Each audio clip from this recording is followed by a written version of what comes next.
మేడారం జాతర. మేడారం జాతర ఏ రోజు నాడు ప్రారంభమవుతుంది? ఎగ్జామ్ పాయింట్ ఆఫ్ వ్యూలో అడిగేది ఏ విధంగా ఉండదంటే ఏ రోజు నాడు ప్రారంభమైందని అడుగుతాడు.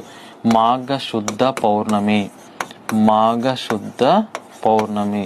మాఘశుద్ధ పౌర్ణమి నాడు ఇది ప్రారంభమవుతుంది. మరి ఎన్ని రోజులకు ఒకసారి జరుగుతుంది అంటారు? 2 సంవత్సరాలకు ఒకసారి. 2 సంవత్సరాలకు ఒకసారి 4 రోజుల పాటు ఈ యొక్క ఉత్సవం అనేది జరుగుతుంది. 2 సంవత్సరాలకు మరియు 4 రోజుల పాటు ఈ ఉత్సవం అనేది జరుగుతుంది. మాఘశుద్ధ పౌర్ణమి నాడు ప్రారంభమవుతుంది. 2 సంవత్సరాలకు ఒకసారి 4 రోజుల పాటు జరుగుతుంది.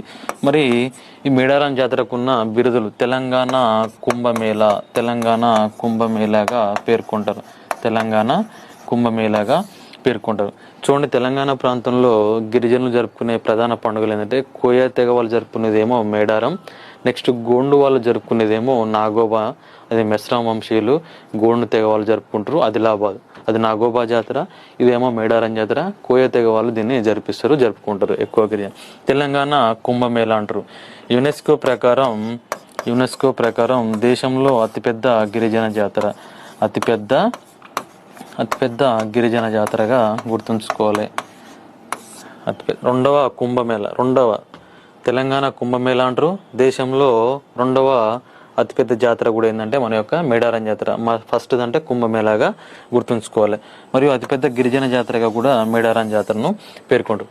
మరి మేడారం ఎక్కడుందంటే ములుగు జిల్లా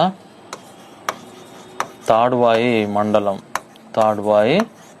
ఈ తాడ్వాయి మండలాన్ని ప్రస్తుతం సమ్మక్క సారక్క మండలంగా పేర్కొంటారు. తాడ్వాయి మండలం, నెక్స్ట్ మేడారం గ్రామం.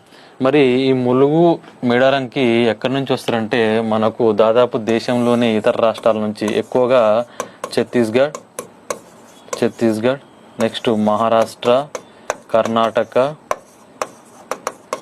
జార్ఖండ్,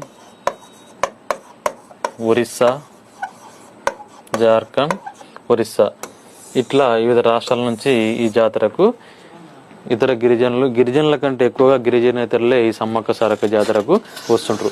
దాదాపు 2 నుంచి 3 కోట్ల మంది భక్తులు వస్తుంటారు. ఈసారి 3 కోట్ల మంది వస్తారా అని అంచనా. ఈసారి అంచనాల ప్రకారం 3 కోట్ల మంది జనం మేడారం జాతరకు వస్తారనేది ఒక అంచనా.